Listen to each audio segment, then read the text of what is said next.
What's good everyone, London Onion here with our first Remnant 2 video, giving a brief showcase of the new mutators I've come to discover thus far, given the recent update and current event. Now I don't know if these bad boys are enemy specific or if they trigger at random, but they are each hidden behind randomly occurring corrupted mini-bosses with varying special abilities. For the most part they are typical enemies but glorified with their own mutators that can make them super annoying and dauntingly difficult. Anything from teleportation, creating a vortex effect, spawning rats at your feet, spinning cubes of doom, confusing glitches, and nearly one-shotting you unless you're a tank with recovery is the cost for hunting the prizes they bear. But without further ado, let's get into the mutators. Now the first one I came across was the Ingenuity mutator, which reduces the rate weapons become overheated by 25%. When upgraded to level 10, reload speed is increased by a maximum of 35% based on heat accumulation. Greater heat accumulation means greater reload speed. Now, my level of exposure in this game is relatively limited. However, the weapons I can see this working well for are the Bone Saw LMG or the Cube Gun.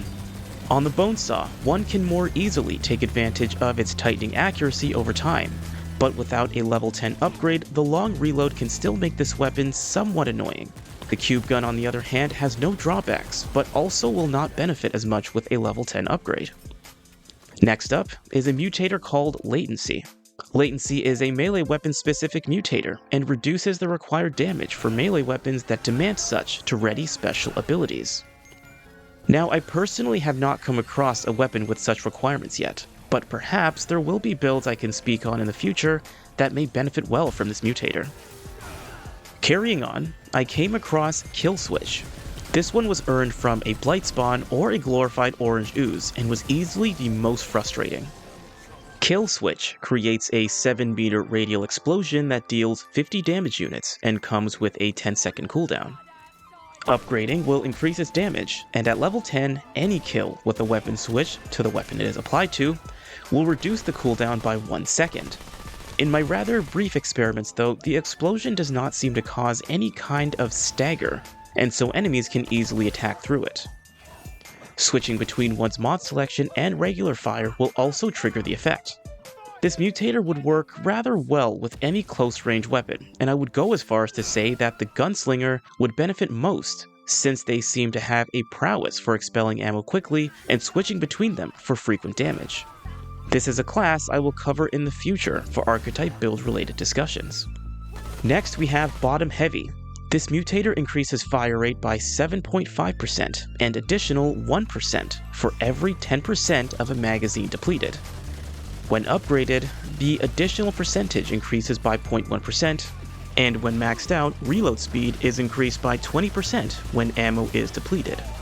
I imagine this mutator would work very well with the Bone Saw LMG, or any other high-capacity weapon. As a quick transition, there is also a Top Heavy mutator, which almost has an opposite function.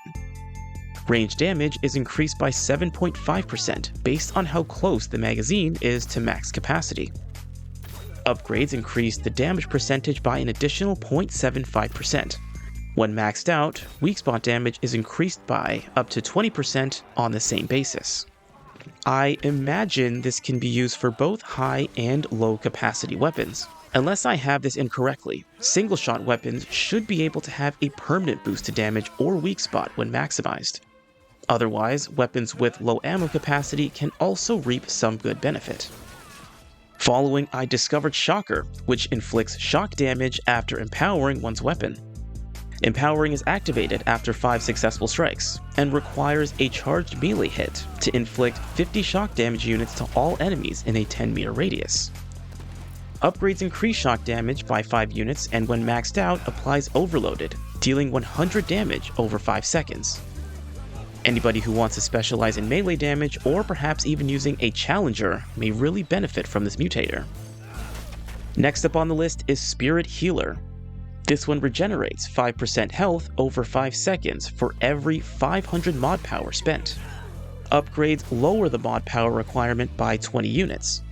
When maxed out, allies within 15 meters are healed for 50% of the primary effect. This one seems to have a similar effect to that of Encrypted Ring. Provides less health and has a demand on mod power, meanwhile the Encrypted Ring does not. One may also use them synergistically, but I would say this demands experimentation, if there is some sort of a better payoff when upgraded. Last in my discovery is Stormbringer. Stormbringer increases applied status effect damage of melee attacks by 25%. Upgrading increases the damage buff by an additional 2.5%, and when maximized, charged melee attacks lower enemies' resistance to all status damage by 10%. Those who are interested in creating fire damage builds or who specialize in maximizing damage of certain melee weapons, this may be a useful mutator, and one that I think would be fun to experiment with. This was all I could find so far. I'm pretty sure there are more mutators to be found. In addition to new mutators, each of the aberrations drop corrupted shards, which, from what I can gather thus far, can be used for crafting special weaponry from Dwell. I have come across other aberrations by surprise, but failed unfortunately. Playing on the Apocalypse difficulty really does not help with the process, though I have no clue as to whether difficulty affects item drop or frequency.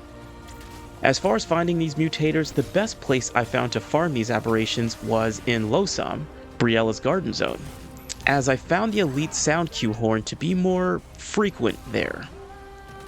Otherwise, that concludes this video. Thanks for watching, and I will see you guys next time, hopefully with some new mutators.